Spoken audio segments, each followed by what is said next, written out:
September 13, 1944. Near the village of Liverdun, France. Cold mist clung to the Meurthe River, rolling low across the fields like pale smoke as the last light slipped behind the hills. The forest line was a wall of dark silhouettes, broken only by the glow of distant artillery flashes far to the east. A lone U.S. Jeep rattled along the muddy road, headlights dimmed under blackout discipline. Inside sat Sergeant Tom Ellery, 95th Infantry Division, gripping the wheel as he squinted through the haze. He wasn't supposed to be on this road. His platoon had been redirected earlier that morning, but the new map coordinates had smudged in the rain. Now he was trying to confirm whether the rumors were true, that a full armored division had moved into position overnight, plugging the gap left by the 4th Armored's rapid advance. Beside him, Private First Class Rudy Collins held an M1 carbine across his lap, scanning the shadows. "Tom, look at that," he whispered. Just ahead, on the open field that stretched between two hedgerows, massive shapes materialized through the fog. Dozens of them. Hulking, broad-shouldered silhouettes with turrets, barrels, and thick armor profiles. Tanks. A whole line of them, facing east, dug in like steel guardians. Ellery slowed the jeep, breath-catching. "Hell, that's at least a battalion," he muttered. The last report had insisted they didn't have armor within 10 miles. Yet here they were, Shermans, Priests, command cars, the works. Engines didn't rumble, though. Everything was quiet. Too quiet. Rudy leaned forward, squinting. Why aren't they moving? Or making any noise? Something feels off. Tom killed the engine. The silence swallowed them. No crewmen shouting. No mechanics clanking tools. No gasoline fumes. Just the low moan of the wind across canvas. Canvas.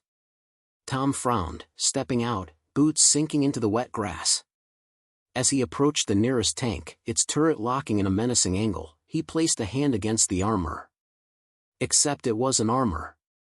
His palm sank half an inch into the surface. The Sherman shuddered lightly like a big balloon caught in the breeze. Rudy's voice cracked. "What the hell?" Tom jerked his hand back, heart pounding, eyes darting around the field. More tanks loomed around them, maybe 100. Some with perfectly painted division markings. Some with disguised treads printed along the sides. They looked absolutely real until touched. But the real shock came from behind the hedge. A burst of laughter. Then voices, American voices. Tom whipped around, carbine raised. A cluster of soldiers emerged wearing strangely clean uniforms, sleeves rolled up, some carrying long metal air hoses, others with paint cans or coiled wires. One of them, a lanky lieutenant with round spectacles, looked up from a generator he was priming. "Oh.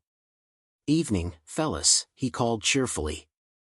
"Mind the tank, she's still inflating." Rudy's jaw dropped. "Inflating?" The lieutenant wiped his hands and approached. "Yep. You've accidentally driven into a restricted zone. This is the 23rd Headquarters Special Troops.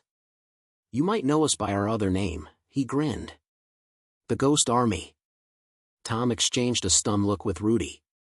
He'd heard whispers, units that didn't officially exist, soldiers trained not to fight but to deceive. But he had never imagined this. A fake armored division, visible from the air, convincing from a distance, terrifying to reconnaissance scouts. "You boys want to see something even crazier?" the lieutenant asked, motioning them over. Behind him, in the dimness, teams were assembling what looked like a row of 155mm howitzers. Except these two were impossibly light, carried by 4 men like rolled carpets. They slammed metal stakes into the ground and unrolled the guns into shape before attaching portable speakers and wiring. A sergeant with headphones nodded to the lieutenant, then flipped a switch on a soundboard. Suddenly, out of nowhere, the night erupted with the low mechanical roar of tank engines, the clatter of treads, shouted orders, radio static, and distant artillery. Yet not one real vehicle was moving. Rudy stumbled backward, shaking his head. This is insane." The lieutenant smiled. "To the Germans? It's supposed to be. He gestured toward the darkness beyond the next field. By morning, aerial recon will report a full U.S. Armored Division massing here. That's our job, make something appear where it isn't. Or disappear where it is. Tom walked through the soundscape, hearing entire companies moving, phantom voices, phantom machines, phantom orders. Every sense insisted the division was real. The lieutenant added quietly, funny thing? Most American units don't know we're here either. Keeps the illusion clean. Tom glanced at Rudy, both speechless. The Ghost Army man lowered his voice. Stick around till sunrise. You'll see how fast a war can change when half the battlefield is an illusion. Tom stood still, absorbing the scale of the deception operation unfolding before him, men with air pumps and paintbrushes changing the face of the war, one fabricated tank at a time. The night was only beginning. The false division continued to grow through the fog, expanding like a living mirage. The field that had looked empty barely an hour earlier was now crowded with silhouettes, tanks, half-tracks, command trucks, rows of artillery, even a line of tents that fluttered convincingly in the breeze. But up close, many of the vehicles were nothing more than lightweight frames, rubber skins, and carefully painted details made to fool any eye that wasn't within arm's reach. Sergeant Tom Ellery followed the bespectacled lieutenant, Lieutenant Fred Atkins, as he finally introduced himself, toward a cluster of flood lamps shrouded under blackout curtains. The glow beneath looked like a covert art studio more than a military encampment. Inside, soldiers hunched over stencils, brushes, and compressed air sprayers, painting insignias, serial numbers, and dust streaks on freshly inflated decoys. Rudy Collins lagged behind, staring at a rubber Sherman hull propped on wooden braces. "This thing looks perfect," he whispered. "You're telling me Germans flying at 15,000 feet can't tell the difference?" "They're not meant to," Atkins replied. "Not when we give them the right shadows, the right tire tracks, the right radio chatter, and the right noise." He waved them to the other side of the tent. A corporal and headphones toggled switches on a large reel-to-reel machine. Through canvas walls, Tom heard the distant thunder of engines growing louder, an entire armored column approaching. Except it wasn't moving at all. The corporal grinned at Ellery's reaction. "Recorded in North Africa. We can make it sound like a tank battalion is grinding straight through the woods, even if there's nothing but rabbits in there." Tom exhaled slowly. "So, you make an army where none exists." "And sometimes," Atkins said, "we make one disappear." They stepped outside just as a team of Ghost Army engineers hoisted a massive fabric sheet, painted with intricate detail to resemble a row of supply crates, into position. Once taut between poles, it formed the illusion of a fully stocked logistics depot. Nearby, 3 soldiers rolled out thick rubber tracks across the mud behind a line of decoy half-tracks. Tom knelt, touching the ridged impressions. They looked exactly like tread marks laid by a real armored column. "You're kidding me," Rudy breathed. "You even faked the ground?" "Reconnaissance planes photograph everything," Atkins replied. "We give them exactly what they expect to find." A jeep screeched up, headlights covered except for narrow slits. A captain wearing headphones and carrying a clipboard stepped out. "Radio company is ready, Fred," he called out. "We've got the 4th Armored Division's traffic patterns replicated down to individual call signs. They'll sound like they're everywhere." Tom raised a brow. "How do you fake radio traffic without the Germans cracking it?" The captain smirked. "We're not transmitting messages. We're transmitting the noise of messages. Enough chatter to convince them an entire headquarters staff is here. Even better? We mimic the personal quirks of actual radio operators from the divisions we impersonate." Atkins nodded. "Every division has its own accent. We study them." In the distance, Tom saw a dozen men lift what appeared to be a heavy artillery piece using only ropes and poles. It bounced like rubber as they carried it. He turned back to Atkins, incredulous. "This is insane," Tom muttered. "You're fighting a whole different war." Atkins didn't deny it. "We're artists, electricians, actors, sound engineers, designers, radio mimics, and occasionally soldiers. Most of us came from art schools, advertising firms, or Broadway sets before the army found us. Rudy stared as a pair of technicians began inflating another Sherman using a hand-cranked pump. "So instead of bullets, you boys fire air?" "Air, paint, deception, and luck," Atkins answered. "But trust me, this wins battles. Entire German regiments have repositioned based on our illusions." Tom crossed his arms. "But what happens if the enemy gets close? If they realize none of this is real?" Atkins hesitated. That silence said everything. Then he finally replied, "We pray they don't. Our job isn't to hold ground.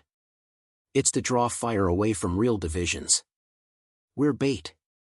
Tom felt the weight of that word. Bait. Soldiers without armor, armed with nothing but cleverness, meant to lure German forces toward their traps. Men who stood beside inflatable tanks while enemy artillery zeroed in. A shout rang out from the far end of camp. "Fred! You better see this." Atkins sprinted toward the commotion, and Tom and Rudy followed. A small group of Ghost Army scouts had returned from the ridge overlooking the German lines. One handed Atkins a pair of binoculars, breathless. "They're moving," the scout said. "German armored recon is pulling back. They think a full U.S. armored division just arrived."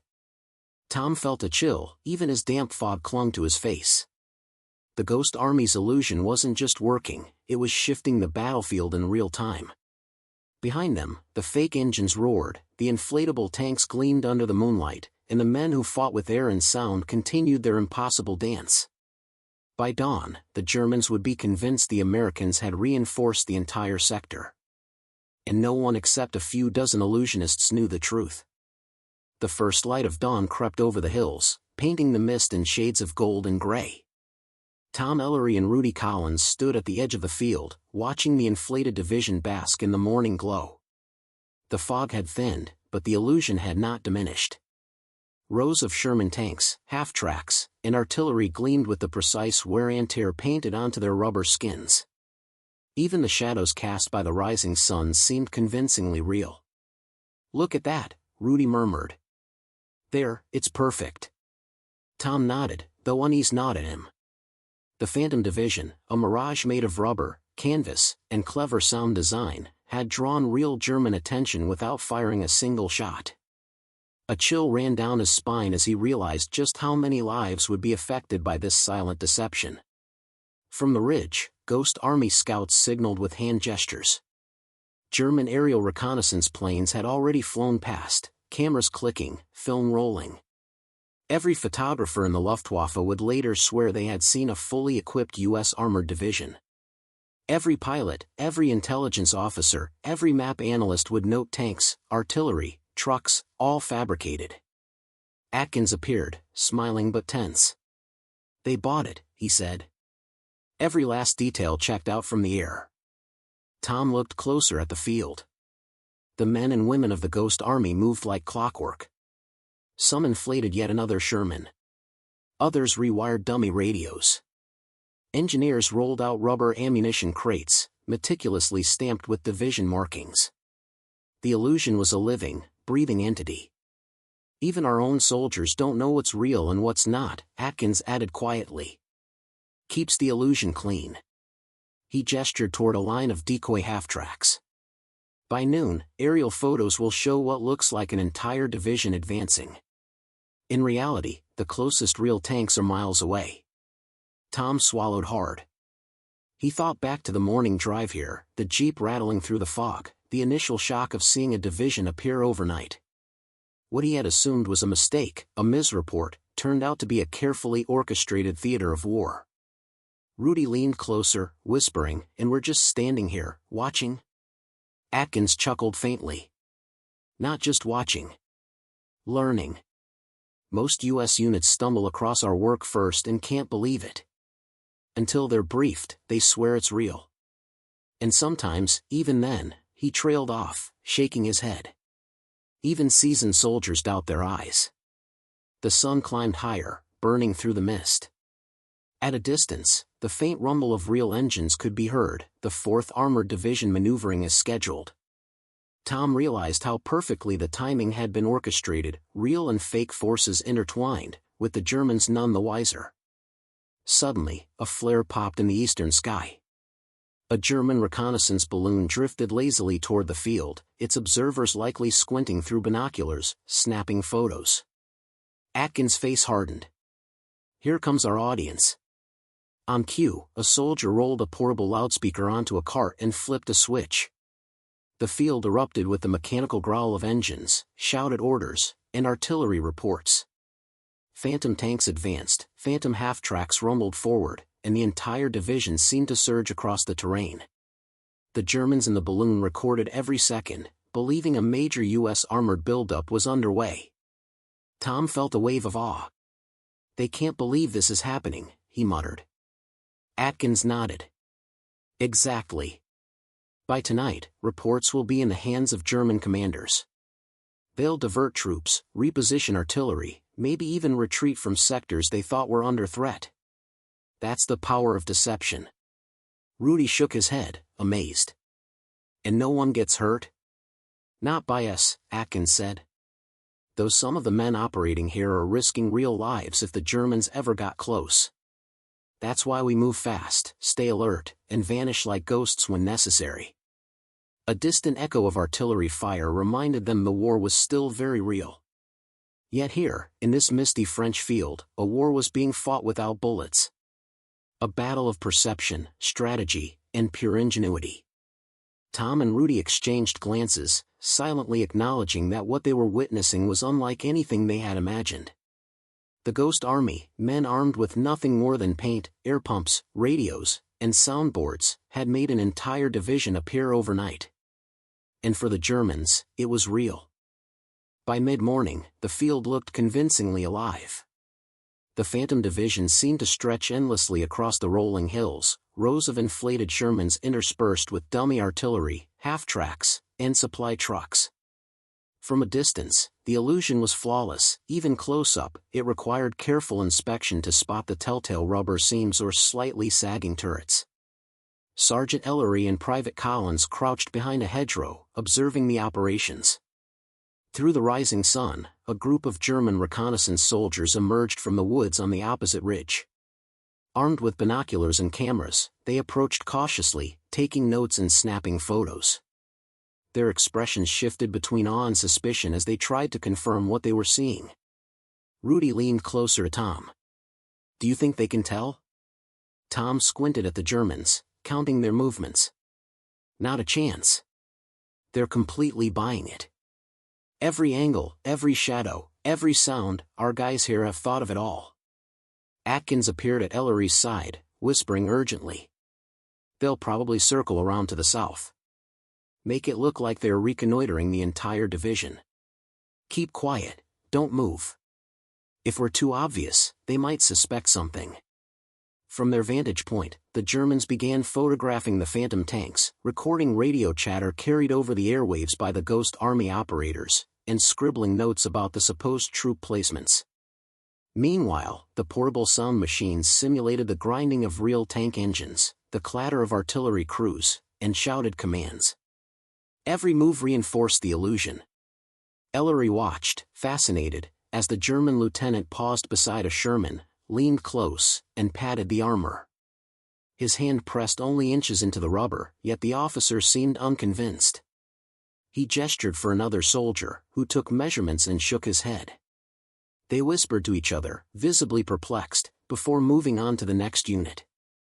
Atkins gestured to a technician, who adjusted a reel-to-reel tape to simulate the clatter of advancing troops.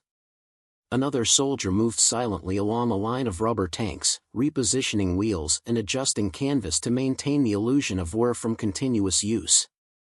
Rudy muttered under his breath, "They're actually walking right through this, taking notes like it's the real thing." His eyes widened. "This is insane." Ellery nodded in agreement. "They have no idea it's all fake. Every photo, every sketch, every note, they're sending it back to headquarters, reinforcing a Phantom Army." Hours passed with surgical precision.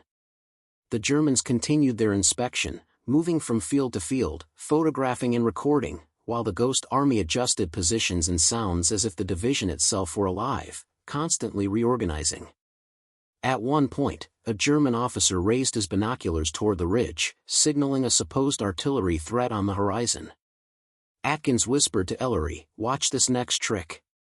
2 soldiers ran out, dragging a lightweight rubber howitzer into position and connected a portable speaker. The sound of cannon fire erupted, synchronized with a distant, recorded echo of real gunfire from a previous battle. The German observers flinched, dropped to one knee, and quickly scribbled notes.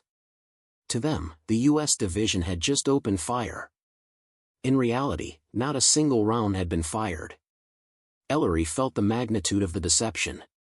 Entire strategies, troop movements, and decisions in enemy command centers could be influenced by this illusion. The Ghost Army had made war with air, paint, and sound alone. By late afternoon, the Germans finally withdrew, satisfied with their reconnaissance. They left convinced that an armored division had massed where there were only balloons, rubber, and men in clever disguise. Atkins exhaled, wiping sweat from his brow. "And that, boys," he said, "is how an army can be made to appear out of thin air." Tom looked around at the field, the inflating tanks, the dummy artillery, the humming radios, and realized something profound. "I've seen soldiers fight with rifles, tanks, and grenades," he said softly. "But this is fighting with imagination." Rudy nodded, still staring at the Phantom Division. "And apparently, it works." Atkins smiled grimly. "It does. And it will keep working as long as the Germans believe it's real." By late afternoon, the Phantom Division had reached its full scale. From the treeline, Tom Ellery and Rudy Collins could see the entire field spread out in meticulous rows. Inflated Shermans, dummy half-tracks, fake artillery batteries, and even decoy supply convoys filled the horizon.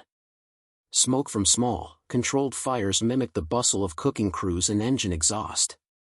From a distance, it looked like a living, breathing division preparing for an advance. Atkins gathered the 2 in a small group of Ghost Army soldiers around a map laid out on a folding table. "You see," he said, pointing to various markers, "every tank, every truck, every gun has a place. We simulate movement patterns, unit rotations, radio schedules, even fake casualties if needed. It's all about plausible activity." Ellery leaned in, trying to absorb the complexity. "So every movement, every sound, every shadow is planned?" "Exactly," Atkins said. "This is strategic theater. We create the appearance of life and movement. To the enemy, it's not a mirage, it's a fully operational division." A young soldier rolled out a large canvas sheet, painting it with a camouflage pattern to serve as an aerial observation cover. Another set of soldiers arranged rubber vehicles in staggered rows, creating the illusion of depth and a moving front. Even the shadows were carefully calculated so that reconnaissance planes would photograph what appeared to be massive troop formations. Rudy whistled. "This is insane. You've got more rubber tanks than some real units." Atkins smiled, almost proudly. "That's the point. Quantity, placement, timing, all illusion. Entire enemy battalions have shifted positions based solely on our work." Ellery shook his head.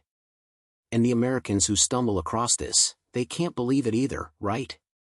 Atkins nodded. "Most are stunned. Some think we've set up real tanks in secret. A few swear it's a trick of the light or the fog. But once they see us inflating a Sherman, adjusting radios, or playing recorded gunfire, they realize the scale and realism of what we're capable of." At that moment, a gentle wind swept across the field, causing a rubber Sherman turret to sway slightly, a reminder that these weren't real vehicles. Yet, even with the subtle motion, the illusion remained perfect from a distance. Tom realized the genius of the operation. The German forces, watching from miles away, would never know the difference. The sun began to dip toward the horizon, casting long shadows across the fields.